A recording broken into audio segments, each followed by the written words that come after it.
A Swiss family aboard an aluminium sailing boat set out for the southern Atlantic Ocean.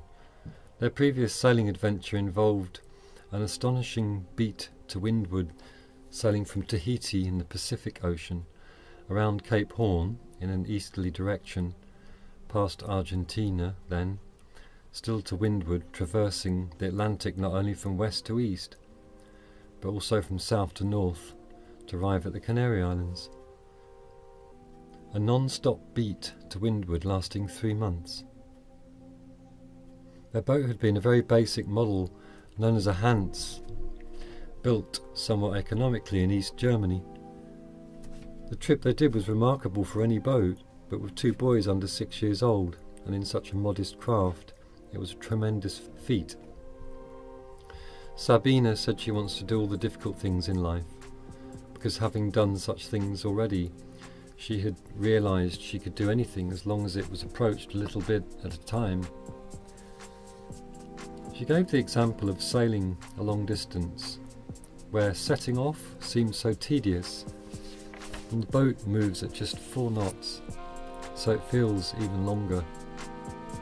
She said to only look at the present and live in the moment. 1 minute may involve seeing a dolphin, or making a cup of tea, or changing the set of the sails, until minute by minute, step by step, a whole day passes and the boat has travelled 70 or 100 miles. Sabina, Patrick, Stefan and Luca added to the set of human beings who made my world a fascinating place.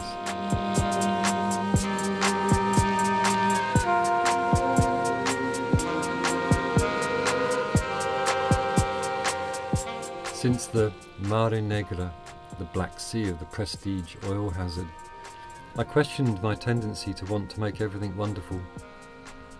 How could I expect to go through life in wonder when it included oil spills?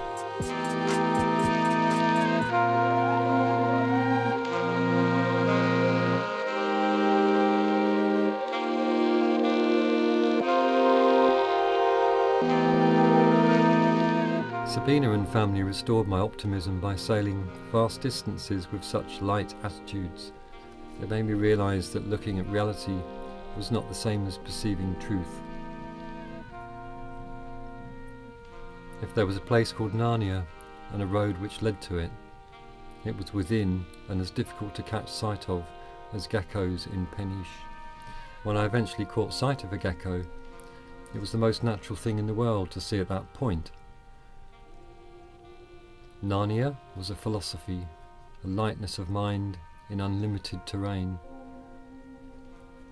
Setting foot in Narnia was not occupying or possessing a place.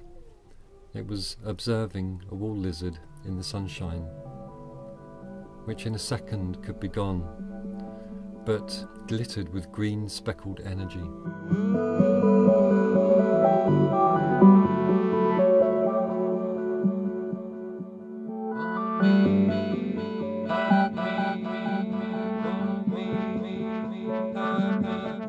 A French catamaran, a huge vessel costing €2 million and brand new, was being delivered to the Caribbean by 3 French sailors. For a week there was a pleasant social world on the pontoon in Peniche, with meals of freshly caught dorada, bottles of Portuguese Vinho Verde, green wine, and some single malt whisky. After both the Swiss boat and the luxurious French catamaran left for the Canary Isles, I became fired up with energy, doing all sorts of maintenance jobs on Storm Petrel, throwing out loads of stuff and buying white paint for the cabin. I resumed the process of cleaning the cabin roof and sides of old glue with foam stuck in it, using a heavy-duty stainless steel scouring pad, which would appear a quick and easy task, but with fittings, lights, curtain rails, navigation equipment and the confined space, the job had not been completed before. I promised Storm Petrel a nice white coat of paint on her cabin for Christmas.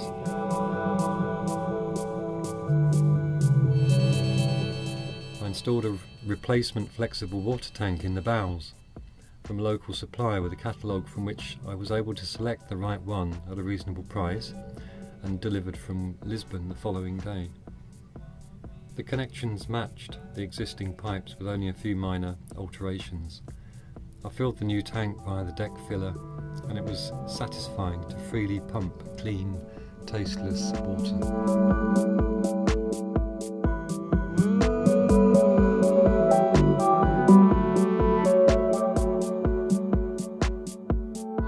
I looked again at the blocks of peat fuel for the wood stove given to me in Bristol after I was so enthusiastic about the smell of the smoke from it. Les, an artist who lived in a ramshackle van, had unfortunately died the previous year, and his son had given me the peat during a conversation about the trips his dad made to Ireland to draw sketches of farms, churches and coastal scenes. They were done in pencil on artists' pads and transferred to copper plates to be etched. I spent hours sitting in Les's van with the wood stove stinking out the whole boatyard, and moaners moaning about what I consider an essential scent of life. He had racks of drawings and prints, some of which were displayed in the van windows. He would drive to places such as Valencia, the northern tip of Ireland, and sell prints to tourists, making a good income. At 80 odd years old, he said he'd wished he'd discovered his lifestyle 20 years ago.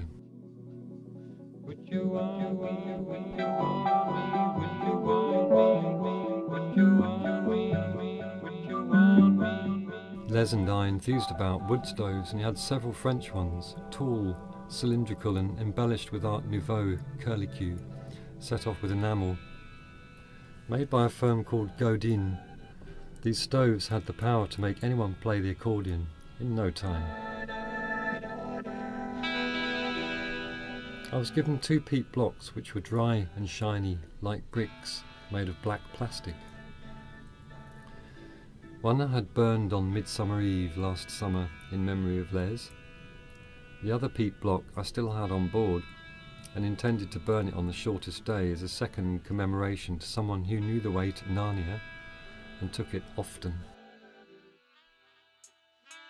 I had to use up the peat block because it looked like a large block of hashish. I sensed the Portuguese customs officials would get very excited if they found it, and I can imagine the difficulty explaining it away. I liked the smell of it when it was burning, I would say, as the customs became even more suspicious. Even if tests showed it to be harmless dried peat, there may be sufficient alarm to do a destructive search of my boat. After such dismantling, one is not entitled to any compensation or help putting it back together. A Brigada Fiscal high-speed customs boat was moored behind Storm Petrel, so I was sure the smell of the burning peat block would alert their senses. But as I had nothing to declare, I had no need to worry.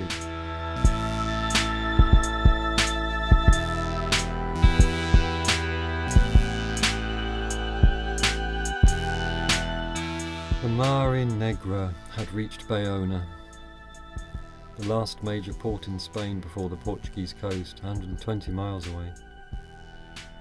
If the northerly winds continued, I would need to think seriously about sailing away from Peniche, as oil would be highly damaging to the white hull of Storm Petrel. Not structurally, but it would be extremely difficult to remove. I'd spent 2 hours scrubbing the waterline of scum, weed, grass, fish, offal and barnacles, and it was hard work. At least for the present, Storm Petrel looked clean and happy.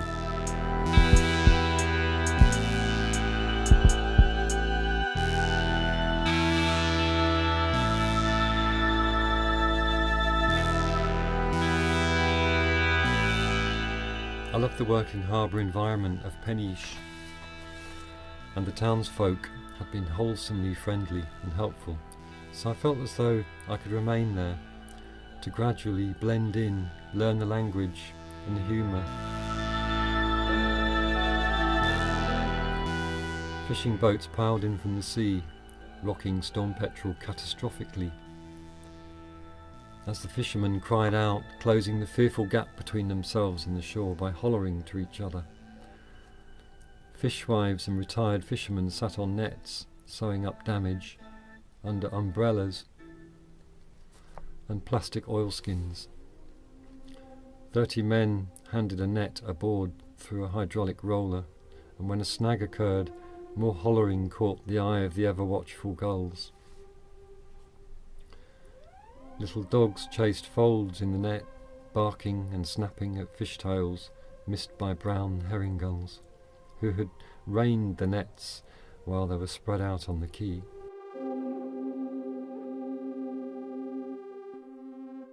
Retired and older fishermen held an ongoing protest about there being no centre built in the town for their use. Signs and symbols stated the matter while the retirees sat beneath, smoking and looking at the harbour and the ever-changing weather, in summer baking hot and through cold winter rain. One place of protest was the fortification at the root of the harbour wall, where a broken television, a transistor radio and telephones were placed in nooks in the wall to make surreal scenes where feral cats rubbed around them as if they were in a sitting room. The other site of protest was on the north side of Peniche, at the exact opposite end of the fortification, which ran from one side of the peninsula to the other. Near a boatyard where fishing boats were constructed on the beach, a wooden trawler had been hauled onto a lawn and converted into some sort of dwelling with a round door in its side.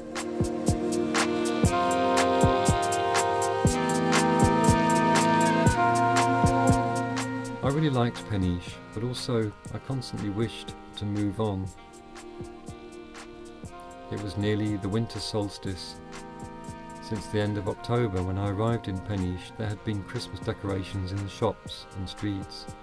Television showed pictures of children sledding in thick snow and building snowmen. Loudspeakers broadcast festive songs, Christmas carols and popular songs played by a soprano saxophone, which I actually enjoyed for the attractive tones of the soprano.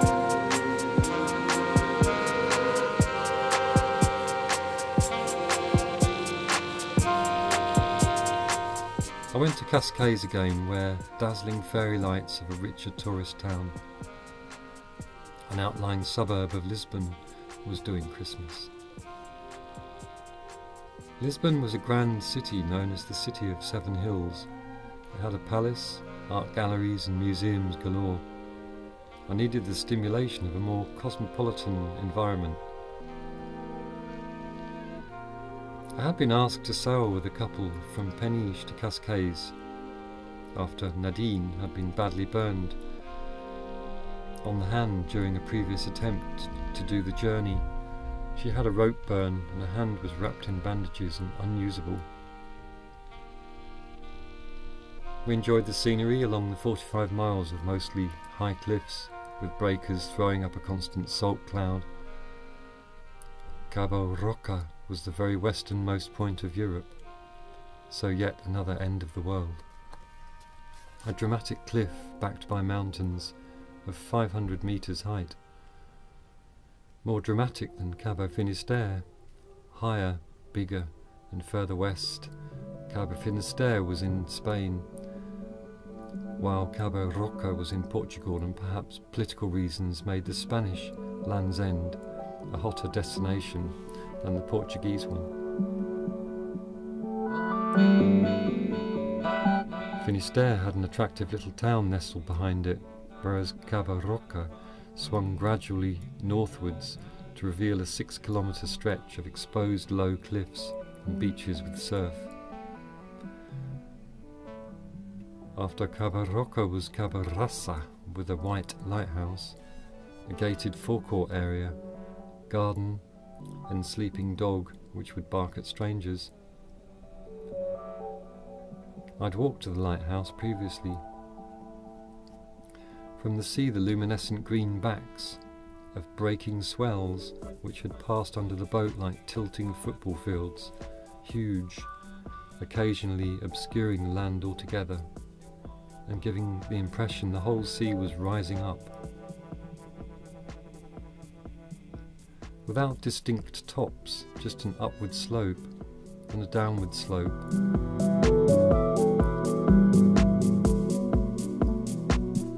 Looking at the sea, it appears fairly flat, but if a trawler or yacht is included, it disappears from view and reappears, revealing the passing waves.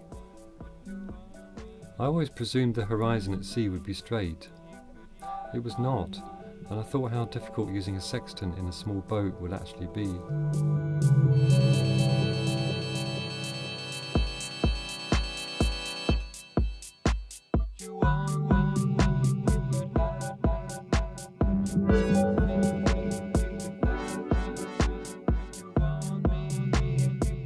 I think the Pennish harbour master was hoping to have a foreign visiting boat in his marina over Christmas, but I felt the ambience of Cascais was much more attractive. Even though I planned on spending Christmas in solitude, I would still enjoy seeing the effervescence of mass hysteria as an outsider. I could always escape back to my cockleshell to listen to the BBC World Service on the radio.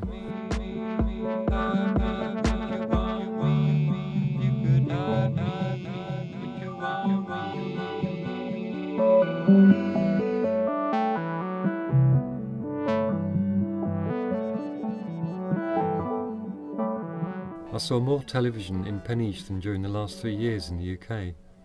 Each pasteleria had one switched on constantly on a bracket up on the wall. On television I saw the phenomena of the Northern Lights and realised there had been a recent occurrence which was witnessed in Lisbon. The bridge in the shots was the big one across the Tagus, which looked like the Golden Gate Bridge in San Francisco.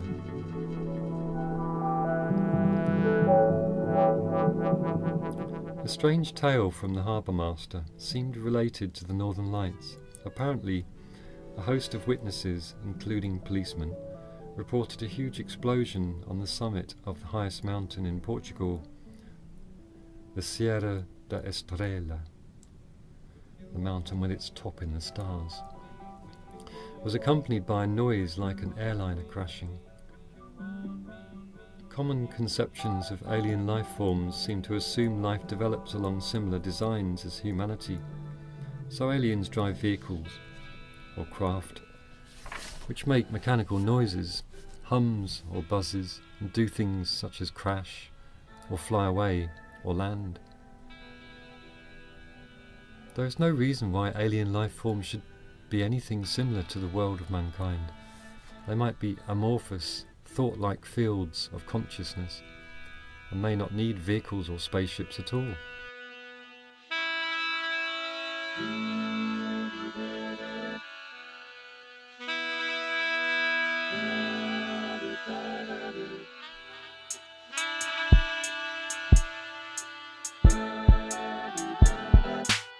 I saw the Northern Lights in the UK once, in daylight, and I thought there was a gigantic explosion in the upper atmosphere. It spread right to the horizon all around and hung there, glowing with eerie, indescribable unearthliness, like a big eyeball looking in at the world from space. Whatever people think up to spice the world with, the real world is far stranger and even more beautiful.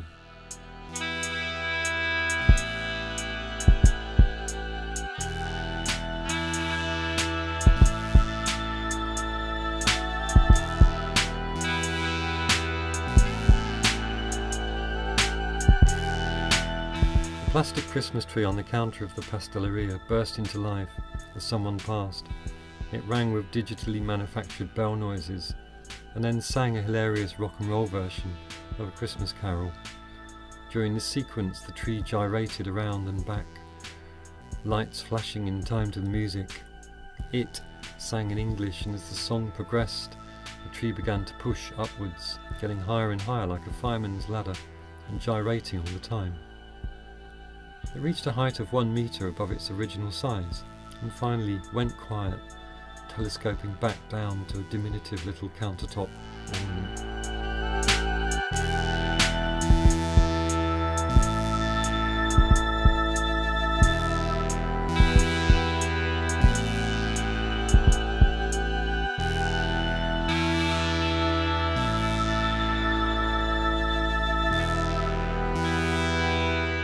There were a number of Chinese shops in Peniche selling absolutely anything, from scouring pads to plastic singing parrots. So much more amusing and novel than the Western goods I was used to. But I also wondered at the pollution output of the mass plastics production by unregulated Chinese factories. In Lisbon, a young girl was painting people's names on rectangular sheets of paper, in Western script, but Chinese motifs. Little smiling suns, colourful birds, pagodas, flowers, all produced with deft twists of the hand. Paints were bright, gaudy colours and applied with rectangular splints of wood with twine bindings around the tips. This skill had obviously been learned from a young age, probably to earn money in a toy or decoration factory, and it seemed a pity that such skills would be replaced by mass-produced stickers printed by machines.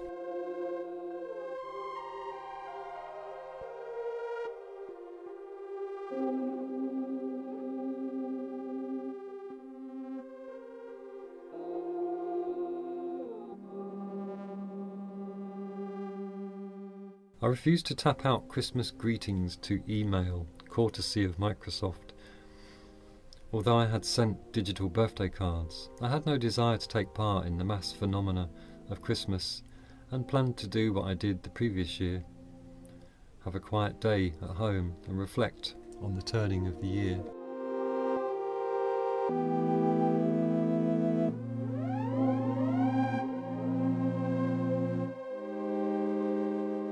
Over the years, I have attempted to find myself by reading spirituality and self-development books.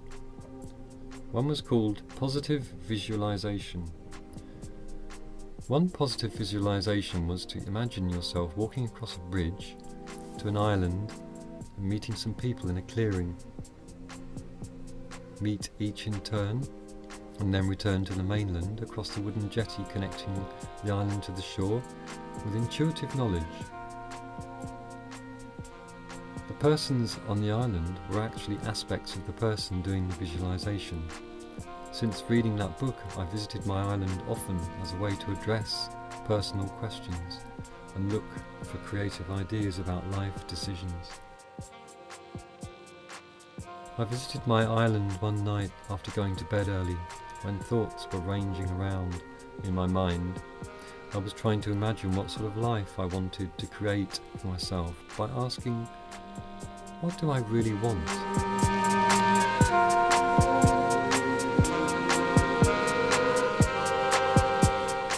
I walked across a wooden planked causeway to a tree-covered island where a path led to a number of people sitting around a fire.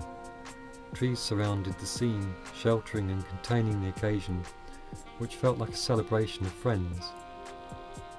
The island and the people were always similar, but not exactly the same as in previous visits.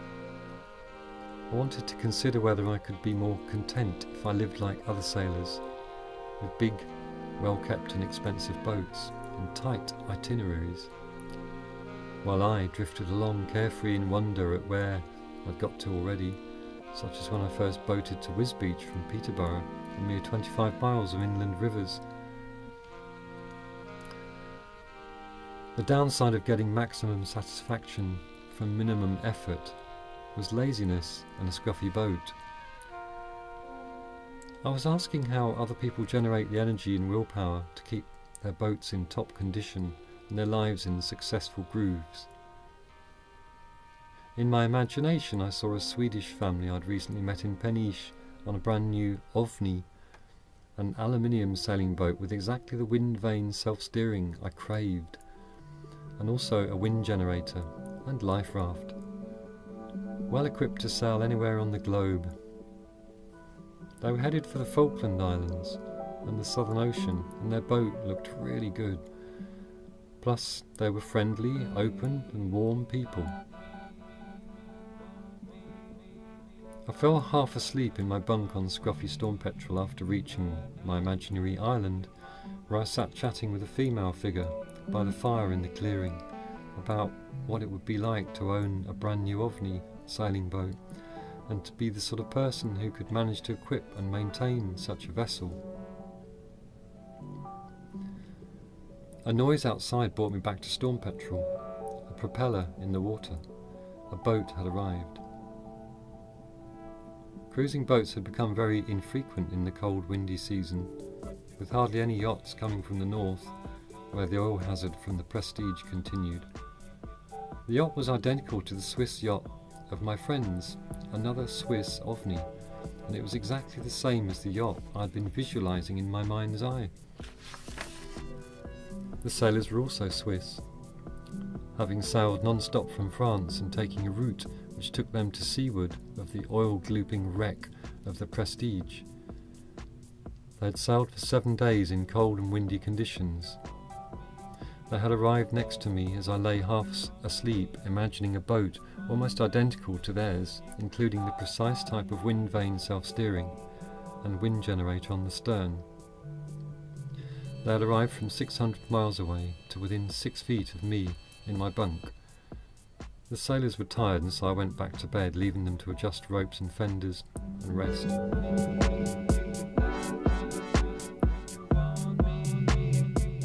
In the morning I met the Swiss OVNI skipper, who was very impressed to see Storm Petrel, saying, "I so admire you in your little boat with such modest equipment, coming so far."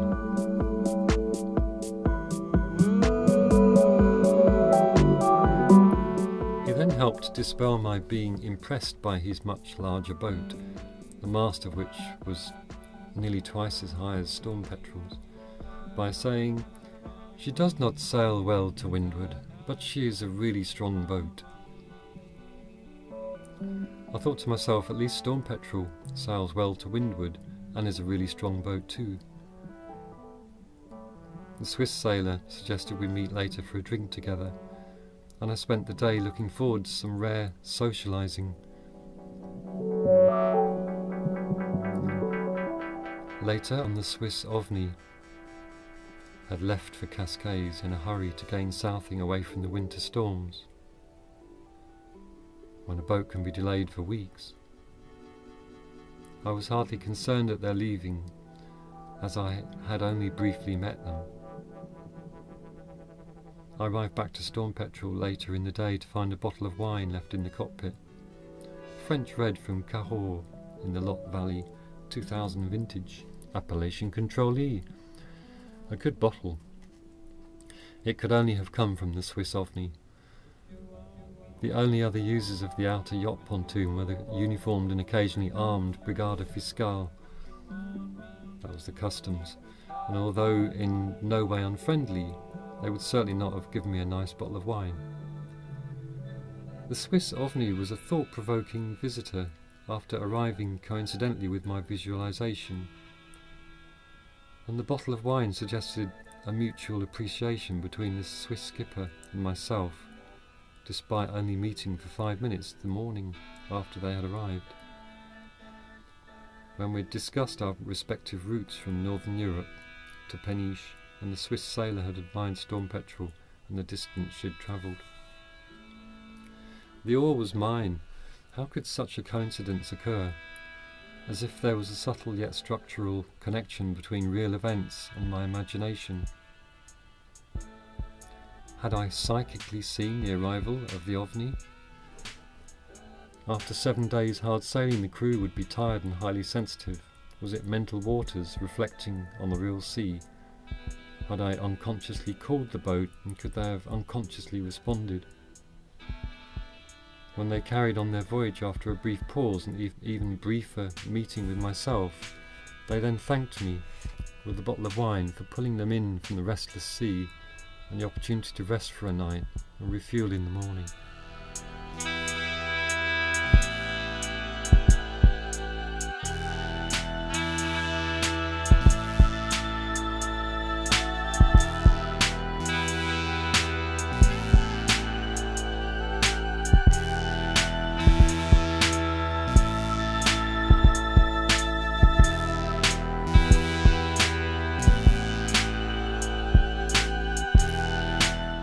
Mind and identity are highly reflexive processes. If the mind's eye concentrates on mental waters, it may see beyond the physical location of the mind.